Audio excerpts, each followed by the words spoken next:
Welcome to Marketing Mistakes and How to Avoid Them. I'm Stacey Jones, the founder of influencer marketing and branded content agency Hollywood Branded. This podcast provides brand marketers a learning platform for top experts to share their insights and knowledge on topics which make a direct impact on your business today.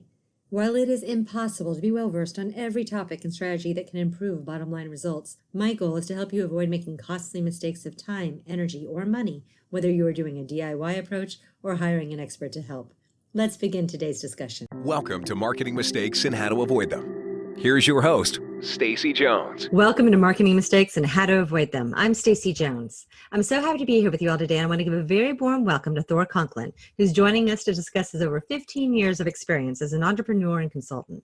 Through his consulting firm, Peak Performance Group, Thor teaches the tools, tips, tricks, psychology, and strategies necessary to be a peak performer. He has started, bought, and sold several multi-million-dollar businesses, making him a sought-after resource for entrepreneurs and executives in all stages of business. Today, we're going to talk about how to create a more profitable business and why he qualifies the psychology of success in one word: execution. We'll learn what's worked from Thor's experience, what maybe could be avoided, and where others are missing the mark. Thor, welcome. Thank you very much. Well, I'm so happy to have you here today, and I would love for you to start off and tell all of our listeners a little bit more about you and what got you to where you are today. Yeah, I really need to modify that bio, because the one piece that is missing is the crash and burn. I actually burned down one company, and it's really interesting because the basis of what we do is profitability consulting. Because if you have a team and you want to get to the next level, you need the profits in order to do that, and execution is a big piece of that. And I had a business that it was actually my fifth business, and I couldn't figure out how to make a profit. And I literally had to close the company. Without profits, it doesn't exist. And it's through those lessons, the failures is really the thing that actually gave me the ability to do profitability consulting. I joke all the time, like, profitability consulting, how'd you end up doing that? I was like, hey, I couldn't figure out how to make a profit. Just don't do what I did. So that's a really, really big piece of it. I find so often as entrepreneurs and as business leaders, we always want to avoid the failures, but it's those failures that bring us to our successes. It's, when we were born, we really didn't know how to do really much. We could breathe. But besides that, everything else we had to learn. And I think as we get to be adults, we stop wanting to learn because we don't want to fail. So I'm always encouraging our clients to learn to fail and learn to love it. Well, that is a great philosophy. I mean, if you're not failing at something in life, then you're probably not challenging yourself enough in some direction. Absolutely. Absolutely. So that is what led you to start your company. Yes. Okay. So was this business number 6 after business number 5? Right after. I mean, once you crash a company due to no profits, why not start a profitability consulting firm? Perfect. Yeah. Okay. And I learned so many lessons through that process that I really did not want to see any other entrepreneur suffer what I suffered. I went through a divorce. It was not a good time. My business was failing. It was a really tough time. And I saw a lot of entrepreneurs around me. I'm part of an organization called Entrepreneurs Organization, worldwide group. And I saw a lot of other entrepreneurs that on the surface, everything looked great, but right below the surface, there was a lot of pain. And I wanted to take those lessons and teach as many people as possible so they didn't have to go through what I went through. That's great. I think that is, within any business sector, you're having that with a person who's at the top, who doesn't always have the ability to talk to others, and who's shielding a lot from their staff, of course, about what the true essence of their company is if they are having some issues. Yeah, it's tough. I mean, because there's so many people relying on you. Yeah. You got an entire team. You've got their families. There's a lot of people depending on you as an entrepreneur when you have a team behind you. Yeah. Okay. So you started the company. Yep. And did they just come? Did people say, oh my gosh, I don't know how to make a profit either. Here I am. We totally missed the mark on our marketing. We were a disaster. So it's funny you bring this up because it was about 8 months into the business. And of course, a couple months we're actually planning and getting things going. And I remember we were coming towards the end of the year and the team came to about 8 months in and said, so how are we doing? Is this working? And we had one client. Our total revenues for the first 8 months were $1,500. Oh, it was working for your employees, just not for you. They were getting paid. And they said, is this going to work? I'm like, of course, this is exactly the way they all start. We're on track. And I remember in private going, wow, I think I missed something. And it's interesting talking about marketing and positioning is I positioned us with people that were like me, that were going through the same scenario. And I was marketing into that segment. I just wasn't getting any traction. And all of a sudden, someone who knew me quite well had a very successful company. And he said, Thor, he goes, I need you to come in. I want you to work with our entire management team. And I want you to take us to the next level. Highly successful company, but we're missing something. We need somebody to ask the questions we're not asking, to see the things we're not saying, hold us accountable, and to walk alongside of us and help us pivot as we go through this process. And boom. And, 4 years later, what I find is, our ideal client is making 72% of our clients make $1 million a year in personal income. And our target market is those entrepreneurs that are making at least $500,000 in personal income and have the vehicle to get them to $1 million. And when we started, I was looking for somebody that had a $2, $3, $4 million business that was struggling. They just couldn't figure out how to make a profit. And I thought we would connect on that basis. And that was our market. I was completely off. Well, so obviously you figured it out because you're still here today. Exactly. We figured it out. We found our market. We found our niche. And I'm sure it's going to continue to evolve. I was joking with one member of our team and I said, I don't know if it's us or if it's our clients, but we have like a 70% divorce rate amongst our clients. I'm like, I think we have to bring that into the mix as well. Why are our clients going through divorces or have been through? Right. I'm just hoping that the entrepreneur divorce rate is up near the 70s and it's not us. Yeah, that would be a good thing. Yeah, I don't want to be known as the guy that causes the divorce. No. Yeah. I have a feeling for entrepreneurs, there's enough stress in life that is probably what the driver is there. Yeah. Well, it's interesting too, because clients come because of the business, number one. But it's interesting because the things that are affecting their business, in many cases, are components of the business. But so often, it's the other three pillars that we work on, and that's the mental health, physical health, and relationships. And not just with spouses, but with family, with employees, with vendors, with customers. They tend to struggle in that relationship piece, and those wounds or those issues affect them in the boardroom. Okay. It's just the bottom dollar cost of doing business if they don't deal with them. Exactly. It can get very painful. Okay. So what is your approach when you bring in a client? How are you addressing these things? How are you helping them get back on track? Yeah. So the thing that we're always looking for is what is that one thing, that root problem? And we'll talk more about this at the end of the show for each of the listeners. But what is that one thing? And so often, we hear back I'm having trouble with marketing. I'm having trouble with sales. I'm having trouble with the team. And when we dig into it, that's really not the problem. That's just simply a symptom. And they're trying to attack the symptoms. And what ends up happening is they resolve that symptom. And then what ends up happening, the virus, the problem, pokes its head up again. And it's this constant battle of putting out fires because they're attacking the symptom, not the problem. Right.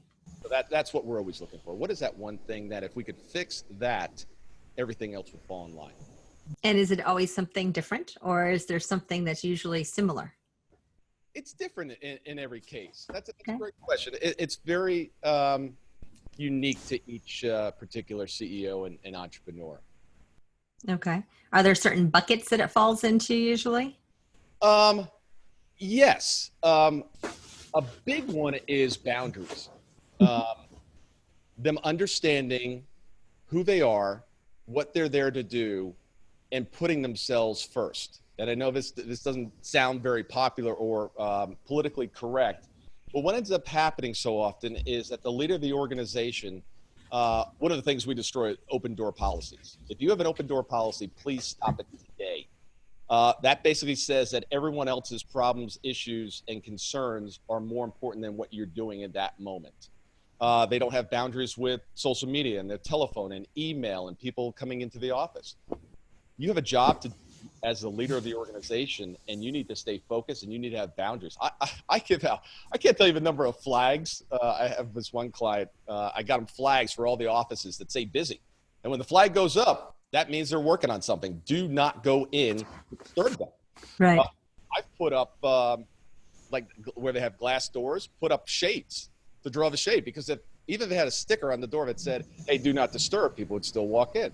And when you allow that to happen over and over again, you're basically putting yourself second and everything that you're working on as a second priority to every field. Okay. So Is a big one. okay. Is another big one. Mm-hmm. You know, nobody, including myself, likes to have people leave the company that aren't a good fit. But we tend to hold on to employees much longer than we should. Yeah. If you think about, if you took every single one of the employees that work for you and you just took them out of the jobs and just kind of moved them to the left or to the right for a moment, and you had no employees. And then I said, okay, your new job is to find the perfect employee for each of those seats. Now imagine that for a moment. Now, what's the difference in your company? What issues exist? How many things do you need to get involved in now? It's resolved. Mm-hmm. It's the people so often that are driving the results or lack of results or lack of execution. And I'm assuming when you're doing that and you're moving those people out of their seats and now there's empty seats, part of that equation is looking at those people that you just moved, if you would actually move any of them back in again. Right. Absolutely. Right. Yeah. I mean, how often do we, because we don't want to go try to find somebody, train them.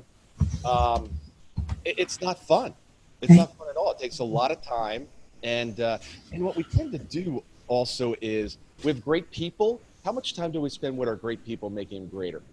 Yeah. No, it's the people that aren't responding that we try to build them up. Yeah. Take your best people and train the heck out of them. Make them exceptional. Okay. Those that are a good fit, train them. But if they can't move along, they're just not going to be a good fit for your company, or should not be a good fit for your company. Right. And they're probably not that happy there either. No. And they affect everybody else. Yeah.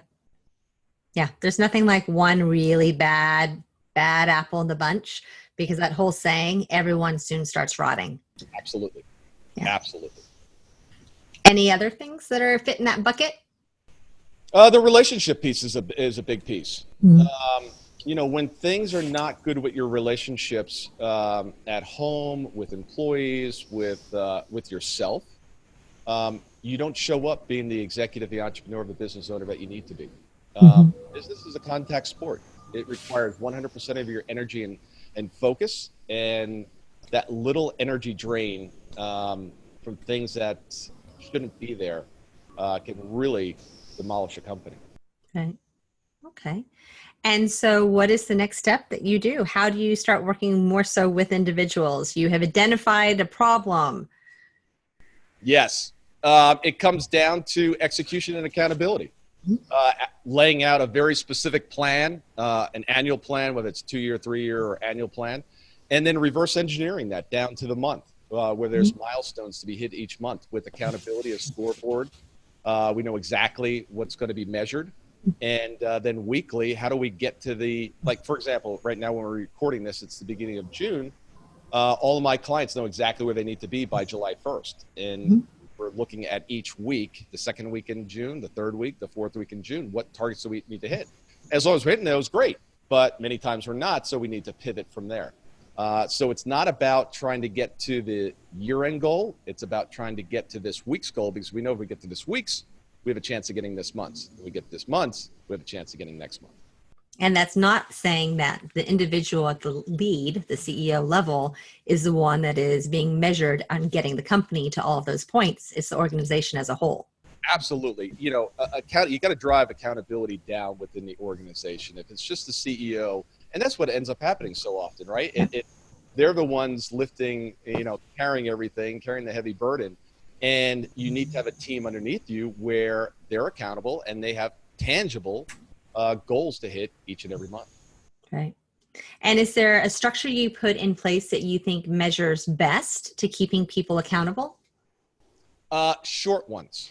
We talk a lot about micro commitments. Micro commitments are just taking any sort of goal and then making a commitment. Today, I always say that let's say you want to get in shape. I don't care what you do tomorrow, but today, just decide for the next 16 hours before you go to bed, I'm going to exercise this way, I'm going to eat this way, and tomorrow I can do anything that I want. Same thing in business.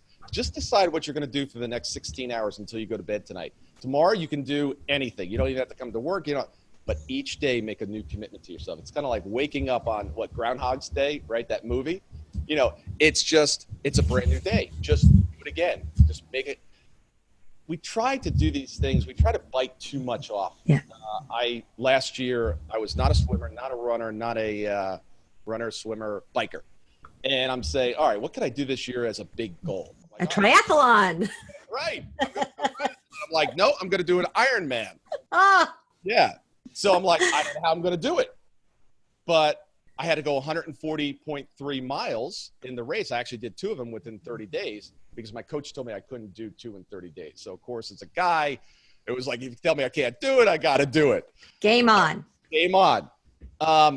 So it wasn't about the race when I was, a year ahead of time or 9 months ahead of time doing the training. It was just, it was about that particular lap. It wasn't about the next phase. And I remember in the race, I got to the point where I was doing the run, and it wasn't about finishing 26 miles. It was about running to that little signpost. Mm-hmm. And then when I got to that, it was like, all right, I made it. Now let me just set another little goal. All right, yeah, that little cone over there, another 20 feet. And it was just 20 feet after 20 feet after 20 feet. And before you know it, you end up completing the entire thing. Yeah. But in business, what do we want to do? We want to go from here to there in one step. Yeah, so we'd like to make the $1 million next week. Of course. Yes. So what do? We shoot for the moon. Right. In our marketing programs, we invest everything into one thing and just throw the whole, store at it. Right. Not a good strategy. Okay. So what else can you suggest for our listeners to learn from? In marketing, one of the things that I found is everyone loves the new buzzword, the new idea, the new thing that everyone's, on board with. I always like to take my clients and myself and my organization and go the opposite way. If everyone's doing this doesn't mean it's a bad idea, but I want to spend some time doing things that everyone else is not doing. I remember I had a manufacturing company, and a mentor of mine challenged me. He said, Thor, what if you decided that after your customer bought all this equipment, they went into nail salons. It was a pedicure chairs, a pedicure tubs. What if your customers bought the equipment and then in 30 days they didn't like it and they could return it for a full refund? And I'm like, are you insane? What am I going to do with all this used equipment? And he goes, well, are you sure that anybody would actually return it? I'm like, no, but I mean, we're talking $30,000 worth of equipment on a typical salon. This could get expensive. Or a big warehouse. Well, I had big warehouses. Okay. Unfortunately, that was not the problem. So he goes, well, would you be willing to try? I'm like, I don't know. I'm kind of scared about this. But I said, you know what? I'm going to take a leap of faith. And I did it. And in 4.5 years, I only had one customer return the equipment. And it's because it didn't match their salon. So they had it for 20 days or 10 days or something like that. They returned it. Now I had used equipment. I couldn't sell it at full price, right? So I gave them the new equipment. So now I had a set of used equipment and the new one was gone. And I said, and the margin on that was basically 50%. We bought it for $1,000, sold it for $2,000. So I said, what if I put this in the showroom and I decide to sell it for $1,600? I'll put a little sign. It's been used in a salon for 10 days. It took 1 day to sell it. So I had a full sale on the one sale. Another customer came in and I sold it at, $600 markup on each piece of equipment. They were thrilled. Mm-hmm. And I was like, wait a second. This thing that I was so scared of has actually now turned into an opportunity. And from that, I said, what if we decided to buy used equipment from the salons? So I created a marketing strategy that said, hey, don't know what to do with your used equipment? Trade it in like a car. my team thought I was nuts. What are we going to do with all this used equipment coming in? I'm like, we refurbish it and then resell it on the secondary market. They're like, there is not a secondary market. I'm like, well, let's create one. Sure. There's salon owners who don't have a lot of money. There have to be. Absolutely.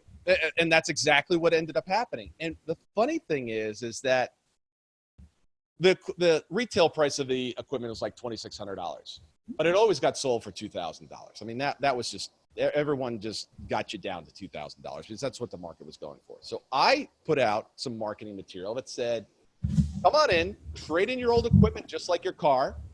Prices, $2,600, come in for your trade-in price. So people would come in and they're like, how much would you give us for used equipment? $2,000. No, I give them $600. Okay. I gave them $600. Right. I got right back down to my 2,000 that I would without the trade-in. Yeah. They don't have to worry about their old equipment. I brought that in, refurbished it, and I would sell that for $800. Right. It became our most profitable area just by doing things differently. Nobody else in the industry did it. Right. So when everyone else is marketing the same way, figure out what your client needs and figure out a way to meet those needs. Go the opposite way. I'm a big fan. Now go old school. I had somebody on my show recently that was a concert promoter. And he said, you know what they're doing? Their biggest, most successful marketing campaign? Flyers on cars. Old school, right? Back in the 70s. How did you find out about concert? You went to the shopping mall and then stuck on your windshield, under the windshield wiper was a flyer. So some of the things that's worked in the past that everyone has moved away from, start implementing some of those. Try those out because they don't have the same crowded, noisy areas that everybody else is shouting. It's like direct mail for businesses. I'm not saying for consumers right now. None of us want more consumer mail, but B2B direct mail campaigns are starting to show that they really work again because businesses get such little amounts of it. Absolutely. If you're a contractor and you're in the neighborhood, put up a little sign next to the truck where you're doing some work. We're in the neighborhood. We're giving a special to the neighbors. Knock on some doors. Put out some flyers. Go shake a hand, talk to someone, have a conversation. Yeah. People want to do business with you. No. Yeah, that makes sense. Yeah. So on the marketing, get creative, try it. And if it doesn't work, who cares? Don't go all in, be smart, but try different tactics. That's excellent advice. Okay. Was there anything else you wanted to share today with our listeners?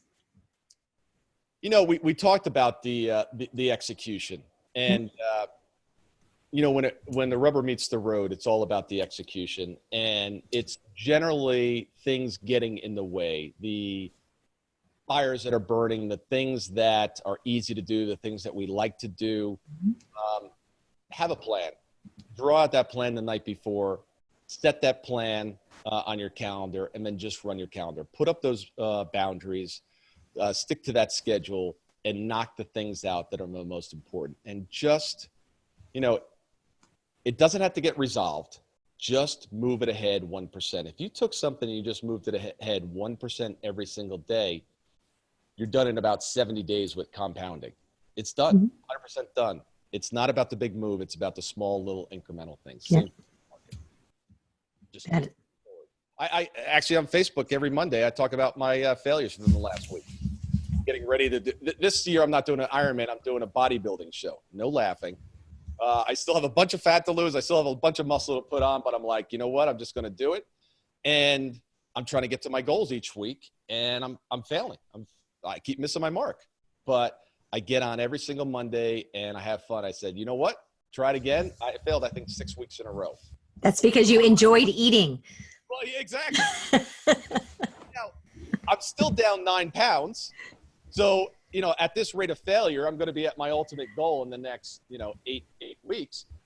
So I'm making progress. I'm just not hitting what I want it to hit each week. But, right. And each week I end up with more distinctions. If you're not going out, you're not failing, you're not trying hard enough. Set the big goals, go after them, fail along the way, learn, adjust, pivot. That is awesome advice. Now, how can our listeners get a hold of you? Or I understand that you have a phenomenal offer that you are extending. Thank you. So social media, everywhere is Thor Conklin. Website is thorconklin.com. If you own a business and you're struggling with something, if you send me the biggest issue that your business is struggling with, a 50-word or less email to thor@thorconklin.com, I will respond back with a 4-step system that will absolutely eliminate that problem, or at the very worst, greatly reduce it so it's no longer the biggest issue. This is a personalized email back from me. It may take me a couple weeks to respond to all the inquiries, so please bear with me, but I will do that personally. That is very nice of you. And we will include that in the show notes. So all of you listeners, you can visit the show notes and you will be able to see that information in case you're walking, driving, biking, or doing whatever you might be doing while you're listening.